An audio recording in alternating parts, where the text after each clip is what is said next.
Hi all. இன்றைக்கி எங்கள் வீட்டில் அவரைக்காய் புளிக்குழம்பு.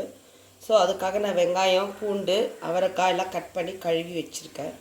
சின்ன வெங்காயம் தான் போடுவேன், பட் சின்ன வெங்காயம் கம்மியாக இருந்ததுனால இப்போ பெரிய வெங்காயமும் கொஞ்சம் சேர்த்துருக்கேன். நீங்கள் ஆனால் சின்ன வெங்காயமே போட்டுக்கோங்க, அப்போ தான் டேஸ்டியாக இருக்கும் ரொம்ப. ஸோ இப்போ நான் என்ன பண்ண போகிறேன், அடுப்பை வானலில் வச்சுட்டு அடுப்பை பற்ற வச்சு செய்ய போகிறேன்.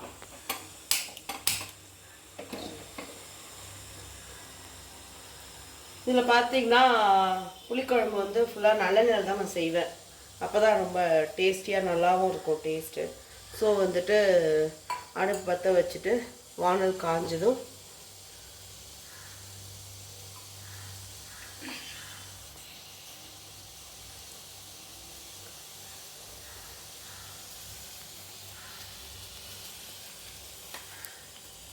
அடுப்பு பற்ற வச்சு வானல் காஞ்சிடுச்சு. இப்போ தேவையான அளவுக்கு நல்லெண்ணெய் ஊற்றிக்கோங்க. நல்லெண்ணெய் ஊற்றிட்டு இது புளிக்குழம்பு ரொம்ப சூடுங்கிறதுனால ஒரு பிஞ்சு வெந்தயம் போட்டுப்பேன் நான்.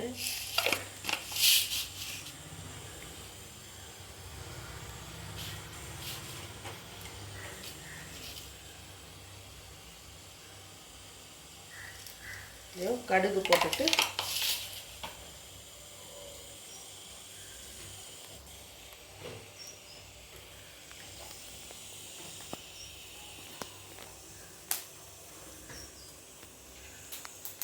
கடுகு பொரிஞ்சு வரும்போது இங்கே ஏற்கனவே நம்ம கழுவி வச்சிருக்கிற பூண்டு வெங்காயத்தை போடணும்.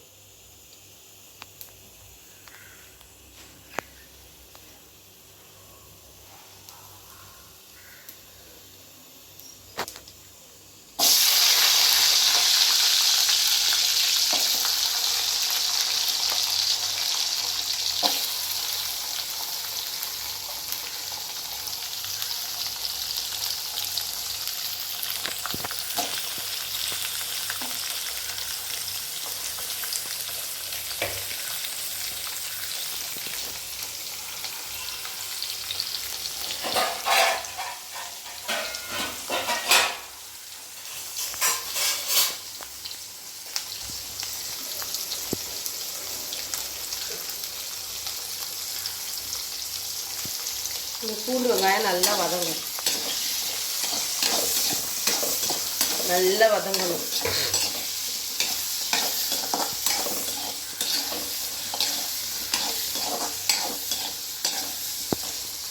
இந்த புளி ஊற வச்சுருக்கேன். இந்த புளியை நான் அப்பயே ஊற வச்சுட்டேன் முன்னாடியே. அப்போ தான் கரைச்சி போடுறதுக்கு ஈஸியாக இருக்கும். நீங்களும் கொஞ்சம் புளியை எடுத்து ஊற வச்சுக்கணும். நெல்லிக்காய் அளவு புளி இருந்தால் போதும், ஊற வச்சுக்கலாம்.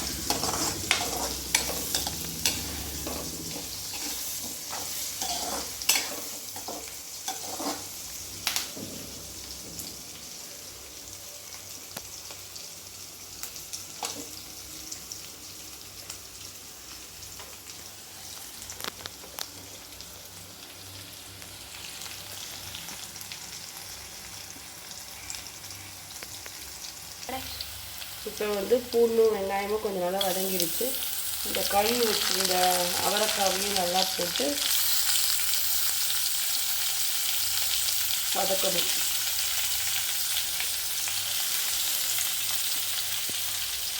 ரொம்ப வதக்கணும் இல்லை, வதக்கிட்டு என்ன பண்ணணும், தேவையான அளவு மஞ்சள் தூள் போட்டுக்கணும்.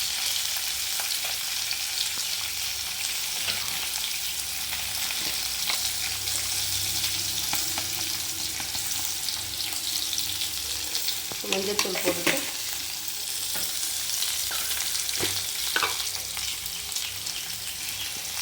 சாம்பார் தூள் இல்லை மிளகாத்தூள் உங்கள் காரத்துக்கு ஏற்ற மாதிரி. நான் எனக்கு ரொம்ப காரம் அதிகமாக வேணாம் குழந்தைங்களாம் இருந்ததுனால நான் இந்த சாம்பார் தூள் தான் போடுவேன். ஏன்னா அதுவே நல்லா காரமாக தான் இருக்கும் எங்கள் வீட்டில். இல்லை மிளகாத்தூள் உங்களுக்கு காரமாக விரும்புகிறீங்கன்னா நீங்கள் மிளகாத்தூளும் போட்டுக்கலாம். இந்த எண்ணெயில் இப்போ இது நீங்கள் அடுப்பை சிம்மில் வச்சுக்கிட்டு இதை நல்லா கருகிடும். ஏன்னா நம்ம எண்ணெயில் தான் போட்டிருக்கோம் சாம்பார் தூளில் இந்த தூளெல்லாம். அதனால் என்ன பண்ணணும், நல்லா இந்த எண்ணெயில் நல்லா எப்படி பரட்டி விட்டுடணும். பரட்டி விட்டிங்கன்னா இந்த அழகான ஒரு கலர் வந்துடும். இந்த கலர் வந்ததும் ரொம்ப நேரம் சிம்மில் தான் இருக்கணும் அடுப்பு, இல்லாட்டி கருகிடும் பவுடர் சாம்பார் தூள் போட்டதும். ஸோ என்ன பண்ணணும், சிம்மில் வச்சுட்டு அது இதாகும்போதே அது கொஞ்சம் கொஞ்சமாக வேகும்போதே என்ன பண்ணணும், நீங்கள் இந்த புளியை கரைச்சி அது மேலே ஊற்றிடணும்.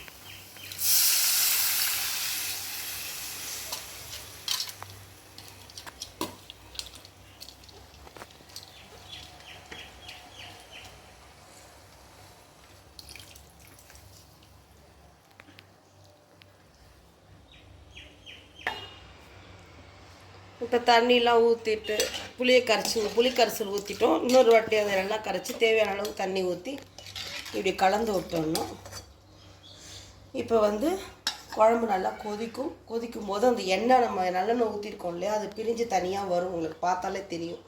அப்போ தான் குழம்பு கொதிச்சிச்சுன்னு அர்த்தம். இப்போ இதுக்கு தேவையான அளவு உப்பு நம்ம போட்டுடுவோம்.